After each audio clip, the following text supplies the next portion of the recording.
Ireland, a land of stark beauty, quaint charm, and deep mystery. In America alone, 40 million people call the Emerald Isle their ancestral homeland. Ireland's history has been dominated by invasions. The Irish adopted the culture of their conquerors, or so the story goes.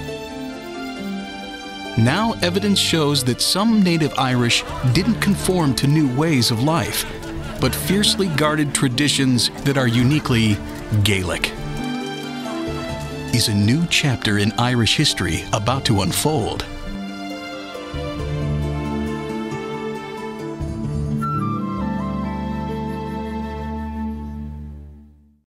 Traditionally, the Irish have regarded themselves as a nomadic people, believing that villages and market towns were built by invaders, the Vikings and Anglo-Normans or English.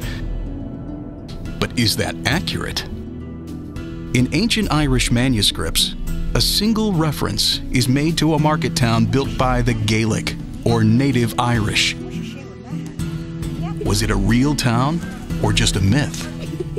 If true, it could change the way the Irish and everyone of Irish ancestry view the nation's proud past. St. Louis University archaeologist Dr. Tom Finan is determined to unearth the real story. He has spent decades poring over ancient documents and cutting-edge research, looking for clues to where a fabled 13th century Gaelic market town might have been. The years of study have led him to a remote site in Western Ireland. It's a pristine farmer's field that hasn't been inhabited for centuries. After 5 years of extensive, in-depth geophysical research on the site, Dr. Finan, Dr. Alan Hayden, and Dr. Jim Scriver, and a team of student archaeologists are ready to test his theory by pulling back the sod and unveiling the mysteries beneath. Will it rewrite history or prove to be Irish folklore? Every excavation has the promise of finding something dramatic. The team knows a true market town would have to meet very specific requirements. There will be signs of everyday life. There will be evidence of commerce. There will be nearby religious or ancient sites. And any structures would be big enough to support a large population. It has all the hallmarks of medieval society in terms of lordship, in terms of the way landscapes are used. This is all territory that literally nobody has ever worked in.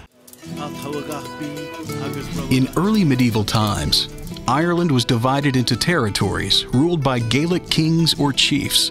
But by the late Middle Ages, very few towns were under native Irish rule. The takeover began in the year 1169, when Anglo-Norman invaders seized control of large parts of Ireland. The Anglo-Normans were a ruling class in medieval times. They were from England and the Normandy region of France, and they controlled much of Ireland by the 13th century. Most Irish kings surrendered to the invading Anglo-Norman armies. But in northwest Ireland, the O'Connor high family stayed in power at a stronghold in the town of Tulsk, some 30 kilometers north. The region's second highest family, the McDermotts, ruled from a fortified castle on a lake. The walls of the island castle on Lough Key still stand today. From the castle ruins, it's a straight line to Dr. Finan's excavation site.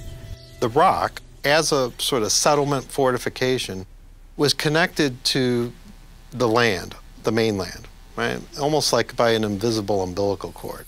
It makes sense that a ruling family like the McDermotts, living on an island fortress, would have a settlement on land as well.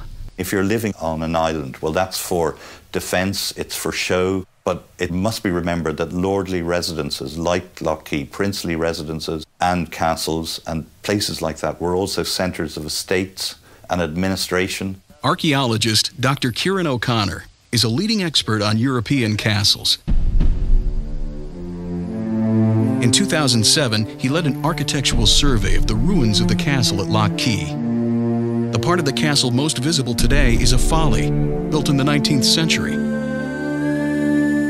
It was designed by Welsh architect John Nash, whose most famous work is Buckingham Palace. But but two other phases are clearly medieval, including a stone wall enclosure. Opposite, it isn't just an island fortress. There is settlement and buildings linked to it, but on the shore, so the two work together, the shore settlement and the island settlement. How did these Gaelic kings and lords govern? If there was a market town by the lake, what was life like for the people who lived there? We've had these presumptions about Gaelic society, that it's a bit backwards relative to English society, that it's a bit backwards relative to medieval society. Piecing together the mystery requires some detective work. Clues can be found in the ancient writings. The Annals of Connacht were written by monks from an abbey near Lough Key. A parchment text makes reference to a market town at Port na Carrick, Gaelic for Port of the Rock. And we have a reference to the McDermott's building, Port na Carrick, which is, they call it a market town. The term market is never used in an Irish context. So there's all kinds of connotations that might be connected to this particular site related to its role as an economic center. It's outside the area where the Anglo-Normans had the control really from the, say, the 13th to 15th century. These areas have seen less work, and there's been less work particularly on the medieval period. If it is a market town, it's a major medieval, basically Irish version of a small town. So that makes it interesting.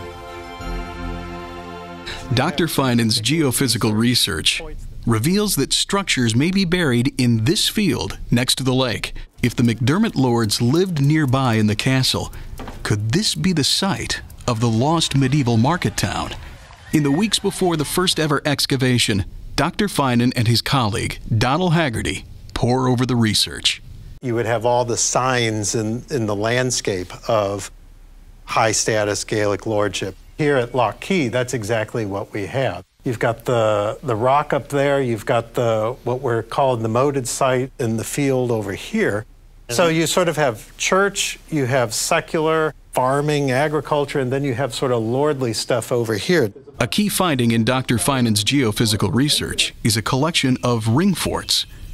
Ring forts are enclosures built of earth or stone. They were used by the Irish for centuries as livestock enclosures or for defense. The area Dr. Finan is most interested in appears to be surrounded by a moat. Several ring forts are nearby. I can see one there, and I see another one over there. Yep. There's about 6 or 7 of them. Moated sites, as built by the Irish, consisted of a deep trench surrounded by stakes or planks, which provided extra protection. In Ireland, it's common to have an earthen ring fort surrounded by a wooden moat. We know that there's a good number of moated sites that are associated with O'Connor's and McDermott's. Moated sites, when they're built in an English context, tend to represent lower level, lower status lords. In an Irish perspective, though, moated sites are built by the highest levels of society. The presence of a moat confirms that the site was inhabited by a high-level ruling family, and the location on Lough Key is ideal for trade. The lake connects to the Shannon River, a waterway as important to Ireland as the Mississippi River is to the United States. The river connects to the ocean and to the world at large. Perhaps it's no coincidence that Lough Key and the possible market town are connected to the Anglo-Norman city of Rindoon. In the Middle Ages, Rindoon was a busy trading post. I wonder if, in a way, if goods and agricultural produce wasn't traded and then brought down the river in relatively small boats like wherries and cots, down river, through the Shannon Lakes, down to Rindoon, about sort of 35 miles away, and then sold on, to bigger merchants who are possibly even exporting some of the produce abroad, and then, of course, bringing in things like wine and trade goods from outside Ireland. Interesting that the first reference to the market town actually comes at a time just after the foundation of Rindoon. These are the waterways by which the Vikings even would have accessed the centre of Ireland. But access to the ocean brings with it the possibility of invasion. In 1235, an Anglo-Norman army invaded the area around Lough Key. The Gaelic Irish were skilled warriors who knew how to use the landscape to their advantage. They hid in thick forests and bogs, impassable to the invading cavalry's large horses and heavy armor. The McDermotts and O'Connors managed to hold the king's army at bay for a while. But soon the army reached Lough Key. The two families escaped to the rock, 150 yards offshore, beyond the range of siege weapons and catapults. So the English decide to go to a neighboring ecclesiastical village. They tear down the village and they build what were called fireboats. So they take these boats and they lit them on fire apparently, and they push them out to the rock. And this sufficiently scared the people on the rock. They surrendered. Then there's a reference to the English staying on the coast of the lake for 3 weeks, 4 weeks. It sounds like they were having a good old time. Will Dr. Finan and his team find evidence left behind by these invaders? If artifacts from warfare are found, it would reinforce what's in the ancient literature. But Dr. Finan's main focus remains on the scant reference to an Irish commercial town. However, very little is known about the daily life of the native Irish. What sorts of artifacts would show how people lived in a town ruled by Irish kings and lords? Another archaeologist may have some answers.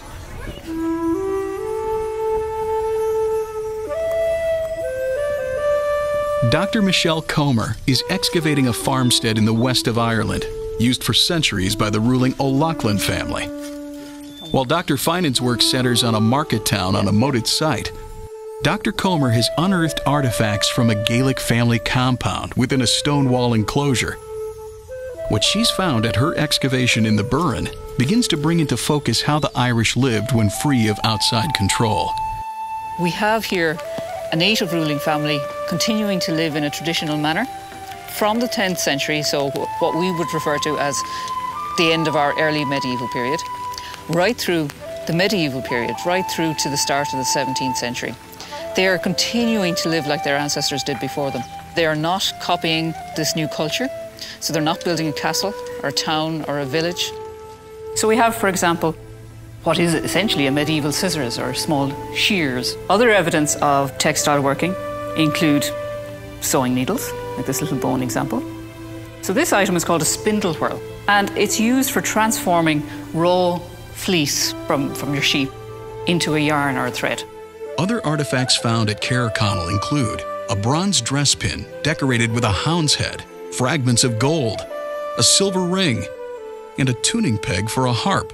They were probably hosting feasts. So the Gaelic chieftain who resided here, part of his daily activities would have been hospitality. So he would bring other people here, both socially inferior and, I suppose, his peers. They would come here, there would be a great feast with lots of different meats and cereals and foodstuffs, music, games, perhaps poetry.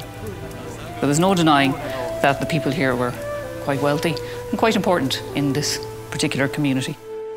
Even in this remote location, the O'Loughlin family traded extensively. Dr. Comer's excavation has uncovered beads made from amber and exotic glass. Now, this is interesting because amber is imported into Ireland. It comes from the Baltic region, so it's not found here naturally. In the late 10th century, much of the contact with the outside world here in Ireland is via the Vikings. And of course, this comes from the Baltic region, from what was Viking territory at the time. This one probably dates to the 15th or 16th century. It's a little glass bead, red, white and blue, was made in Venice in Italy. So far-flung contacts, even at the later period. Dr. Comer's excavation has unearthed English coins from the 16th century. These forms of currency prove that the native Irish traded far and wide. Yet this is a culture that remains connected to an ancient past. Ireland's history extends back many centuries, and connections to prehistoric times are deeply rooted. Gaelic kings and lords staked claim to the lands of their ancestors. Near Dr. Comer's excavation in the Burren is Pulnabrone Dolmen, a Neolithic portal tomb dating back to 3500 BCE. But in the early medieval and medieval period, the ancestors had a more political role. to play. They could justify your territorial claim, for example, and that happened here. So when this settlement was built in the late 10th century, it was built on top of an earlier late 6th, early 7th century AD burial containing human remains. So they were deliberately incorporated into this high status, if you like, semi-royal settlement. So if you can link yourself to that, you can say, well, my ancestors have been here for thousands of years. Of course it's my land. Whose else would it be?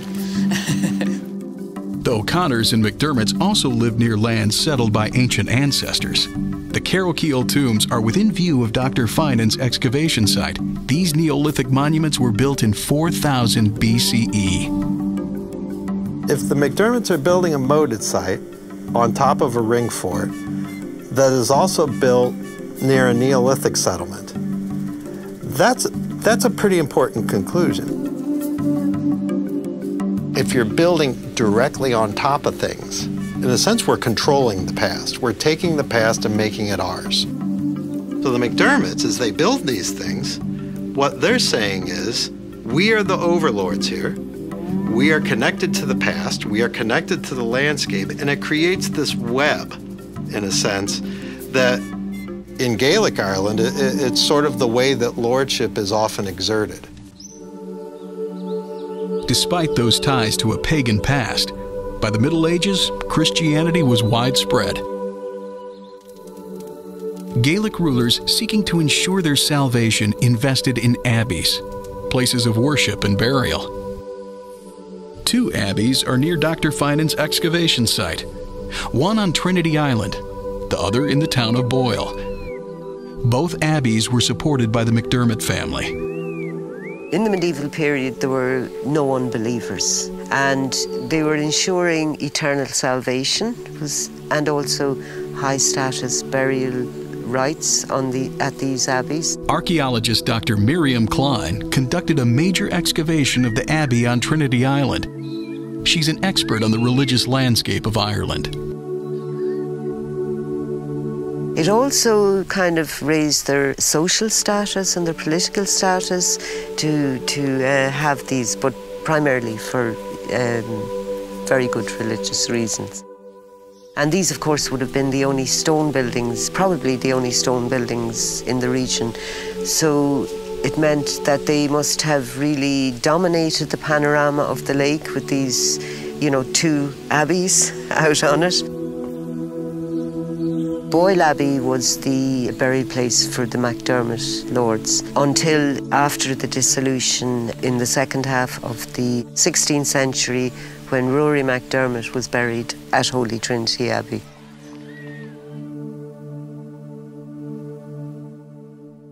All of the preliminary evidence points to the presence of a truly Gaelic town on the shores of Lough Key. There's a good chance that, like at Dr. Comer's site, the excavation will unearth artifacts from everyday life and evidence of trade. The O'Connors and McDermotts are buried in nearby Christian abbeys, within view of ancient pagan monuments. And geophysics shows some large structures that indicate this was a busy market town. But proof only comes when the spade hits the ground. Student archaeologists from across the U.S. and Canada join Dr. Finan and his colleagues as excavation begins. The team will spend weeks uncovering the secrets of the site. Stakes are high. What they find has the potential to rewrite some parts of Irish history. There's a very good chance that what we're actually looking at is like a nexus of several ring forts, plus other enclosures that we know are in the fields and in banks and other things that make up what might be and what you consider an Irish town. The first decision is exactly where on the large field to dig. High-tech drone photography by Dr. Paul Nasons helps point the way.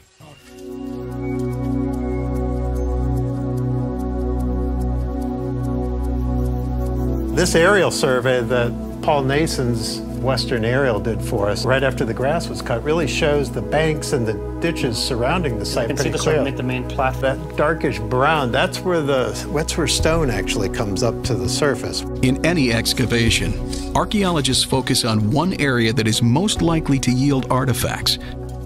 A test trench of 8 meters by 10 meters will be the workspace, with the rest of the site preserved for future excavation. Based on the research, the team directs the students to dig a test trench here, the spot where a ditch and structure may be located. We know that these ditches can often become treasure troves for archaeologists because we find bone, we find, pottery fragments, we find just the normal refuse of daily activity. There's a heavy, dense area of stone here that doesn't show up anywhere else on the site, so that's pretty good. We think it might be some kind of structure.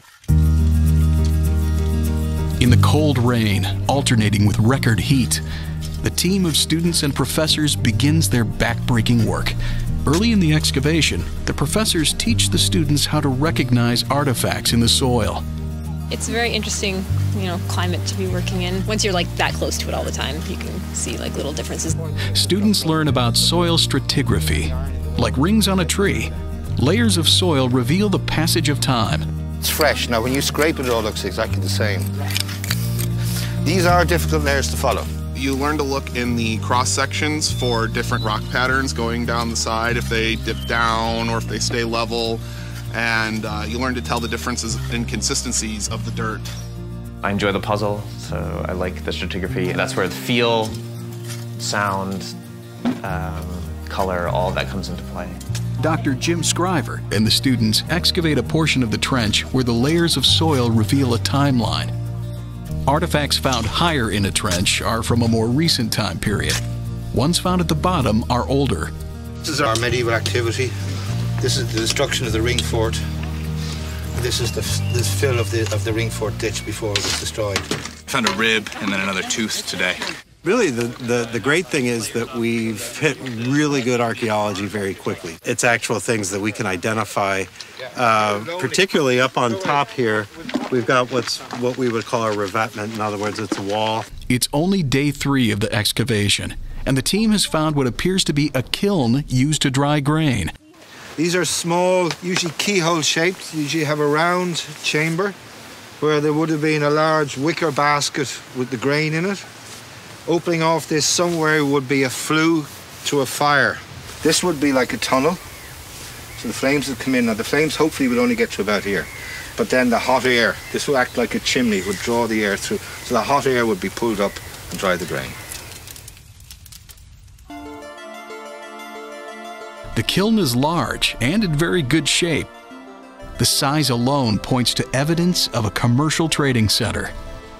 It's the beginnings of proof that these were estate centres, farming centres for the Rock of Lough. Kiln is probably, could be anything between, say, the 13th and the 16th century, 17th century. And the size of the kiln that's not just one guy drying his grain from his own farm. That's a communal sort of drying kiln. It starts to fill out, put flesh on the bones to some extent of that term market town.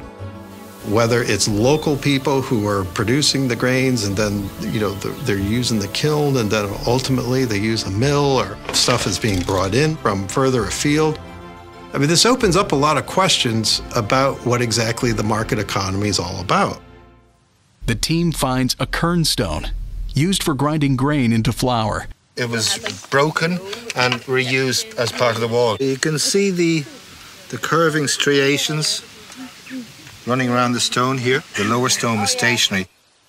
After days of painstaking excavation, the kiln is revealed, and it's proving to be even more impressive than Dr. Finan and his team had imagined. It really surpassed our expectations in both its size and its construction. It's a very beautiful kiln. It is perfectly preserved as far as we're concerned. Any grain that is found is carefully collected for later analysis. It could be something like a whole lot of grain that's burnt and squashed together. Grain samples can be used to pinpoint the date of the kiln. It's an important piece of information for the researchers. It's become an enigma and a mystery and all of that. It's not what we expected, but what we expected at the same time. After long days of excavation, the archaeologists review the geophysics. They notice that shapes similar to the kiln are scattered across the field. There's an area in the middle that is very low resistivity, and then surrounding it is an area of very high resistivity. So in other words, there's stone with a gap in the middle. It's not a naturally occurring sort of feature. Now that we've seen that, we think that there's other similar geophysical responses have come up on other parts of the site, and we think there's a possibility that some of these, looking at the size of them, might also be kilns. If a number of grain drying kilns are present, it's more evidence that this may be the mysterious market town. The tedious work of excavating continues. As enthusiasm begins to wane, a discovery on day 13 gives the team just the boost they need. Coin. Yeah! It's a long cross penny, silver penny. That's nice, that's a medieval coin. The coin dates to the 1270s. Finding the coin places the site firmly in the 13th century. I mean, you do get the sort of a little initial adrenaline when you see the coin in the dirt. If you think about the excavation as a puzzle where we don't necessarily have all the pieces at once, it's like we're sort of finding the pieces as we dig. And so finding a coin like that is like finding a corner, because it really allows us to lock in the layers above it and then also the layers below it. And so that gives us a point from which we can work backward. We know from day one that there's so much interchange and interaction going on. And then, in fact, we've got, late 13th century coin on the site. Opens up any number of different questions. While the coin is proof of commerce with the outside world, a small piece of bronze may be even more significant to understanding life in this Gaelic market town.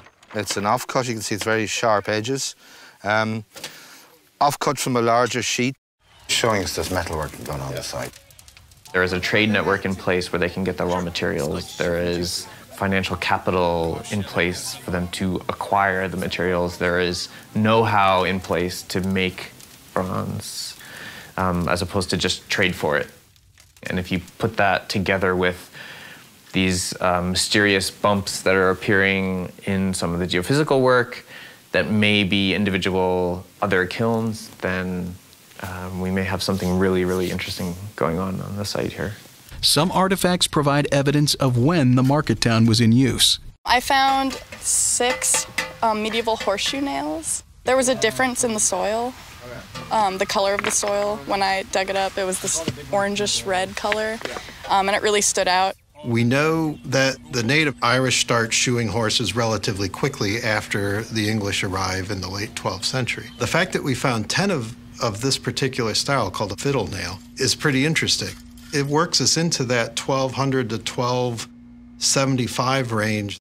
The artifacts that Dr. Finan and the team have uncovered prove that there was a busy trading town at Lough Key, one that was in use for many centuries.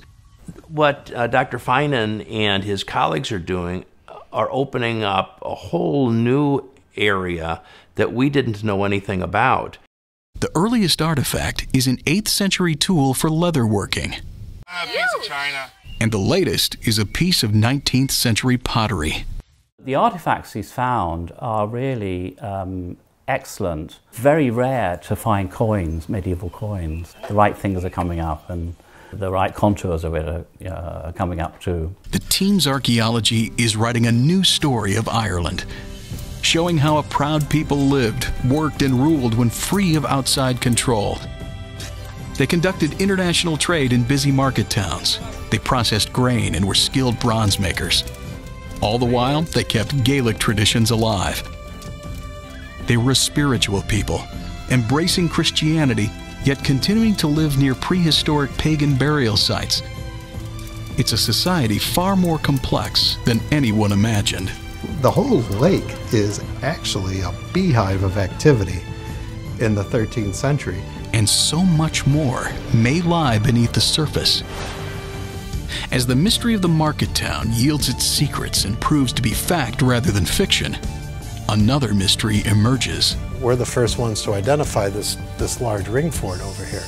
It's enormous. It's enormous. A new aerial survey reveals what appears to be a massive 2-tier ring fort, a mere 200 meters from the excavation. It's a completely new site. It was not known until Paul Nasons flew over the area and picked it up. It was just, you could see humps and bumps, but it made no sense. That clump of trees just popping up, that's where the large bivalve ring fort that we noted in the aerial photography. The bivalve, or two-tiered ring fort, is on a site called Longfort Hill.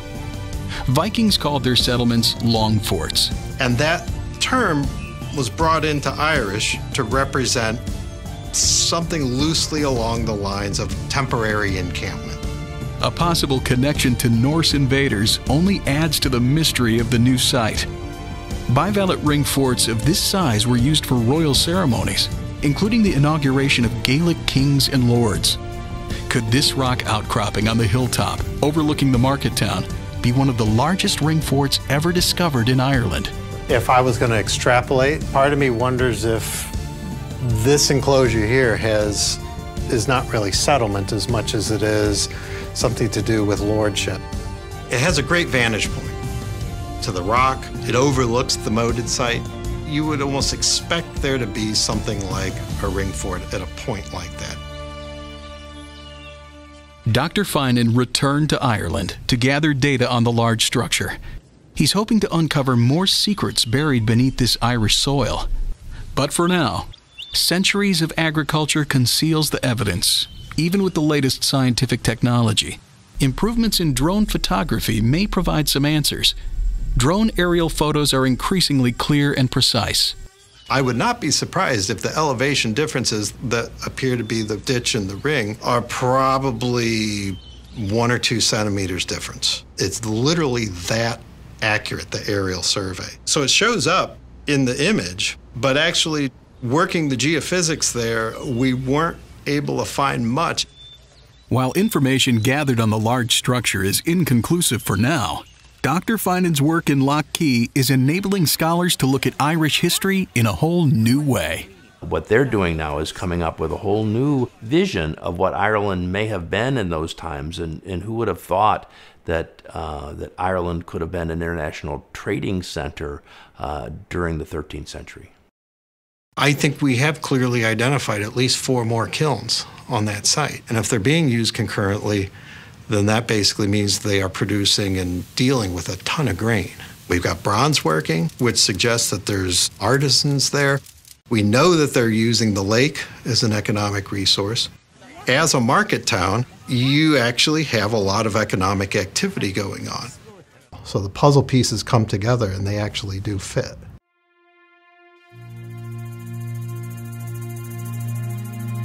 Ireland is a land that closely guards its secrets. For these archaeologists, uncovering the true story is a lifetime of work. But they all agree the effort is well worth it. It takes a lot of work to uncover this past. It's a very exciting sort of endeavor because it's all new. Intelligible in the way that you see something and you suddenly realize, well, you're the first person to have touched that or stood on it or picked it up in 800 years, 1,000 years. And it gives you a little bit of a thrill, I suppose, but it also gives you an intimate connection with the past. Knowing that someone like 1,000 years ago used this it's really just humbling. For those who grew up in Ireland, this new archaeology is reshaping their view of the past. I suppose when I was studying archaeology as a student, when it came to learning about the archaeology of medieval Ireland, all we learnt about was the archaeology of castles and abbeys and towns and villages. Essentially, an archaeological landscape associated with the Anglo-Normans. The era prior to the Anglo-Norman arrival, the early medieval period in Ireland, is marked by tens of thousands of settlement enclosures across the landscape, in every part of the island, perhaps up to 500,000 in population. There's a lot there that folks don't necessarily realize is actually present. There's a whole landscape emanating out of the southern shore of Lough Key. So there's a lot of archaeological remains in this area, and if you marry that to the available historical evidence and literary evidence, you can come up with a very good idea as to how people lived in this area during 13th, 14th, 15th, 16th century. It's only in recent years that we have begun to search out the answers, to try and find those people again that seem to have become invisible. So we're actually beginning to fill in that gap. put them back into the picture, if you like.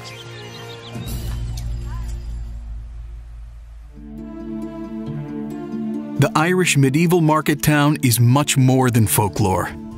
A Gaelic Irish way of life is beginning to be understood and documented for the history books. Yet the story continues to evolve. While many questions have been answered, some mysteries remain unsolved for now. These archaeologists vow to continue the quest in the search for Ireland's lost history.